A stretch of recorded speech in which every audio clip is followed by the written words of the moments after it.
신재생에너지 확대를 위해 정부와 기업이 어떤 정책을 시행하는 것이 가장 효과적일지에 대한 내용을 토의하시오라고 이렇게 얘기를 했어요.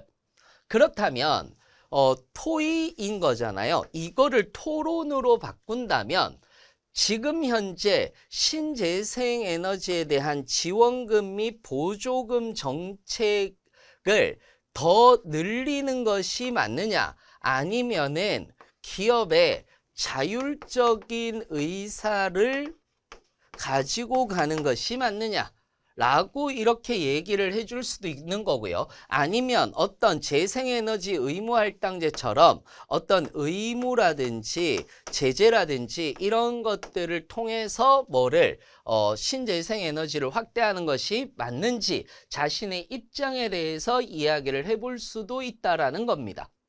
이해되셨나요? 찬반으로 나오면 이런 식으로 나올 수가 있다라는 거죠.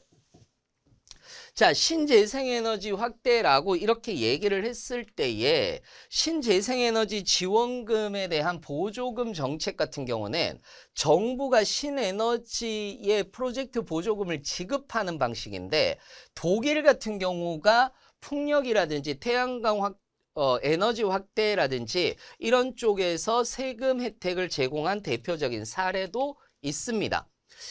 연구 및 개발 지원 같은 경우는 R&D에 투자하는 방식인 거거든요. R&D에 투자하는 방식이라서 미국 같은 경우가 또 다른 사례가 될 수가 있다라고 보시면 되고요. 두 번째 같은 경우에서는 미래에너지, 여기에서 조금 더 나가봤습니다. 조금 더 나가보면 이런 얘기를 할 수 있죠. 미래에너지에 대한 산업의 발전 방향성을 설정하기 위해 논의하시오라고 얘기를 했을 때에, 자, 요 5가지가 핵심적인 부분입니다. 에너지 믹스라고 얘기를 하는 것에 대한 변화와 전략.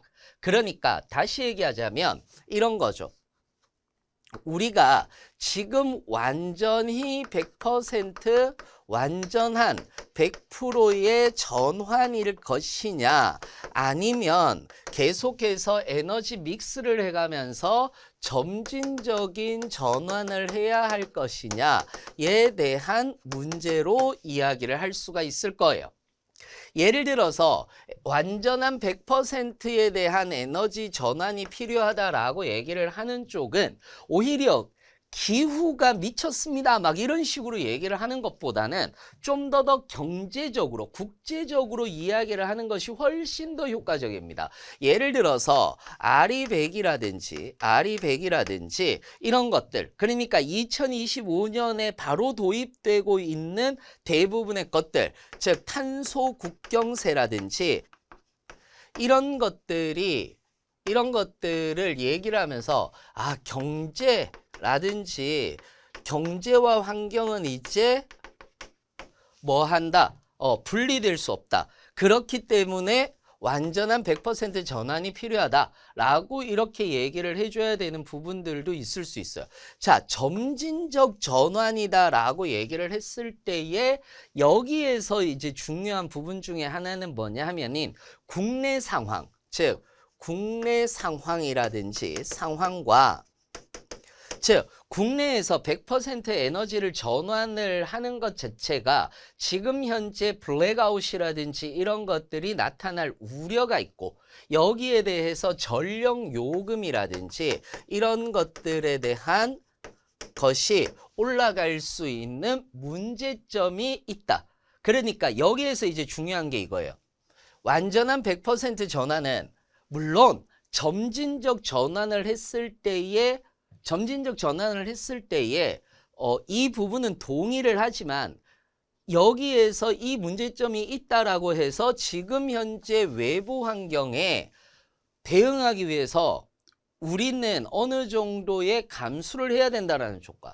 반면에 이런 거는 있지만 우리 국내 사정에 맞춰서 좀 더 점진적으로 해야 된다. 그리고 다른 문제들 같은 경우는 외교적인 문제로 풀어야 된다라고 이렇게 얘기를 할 수 있는 부분들도 존재를 하는 거죠.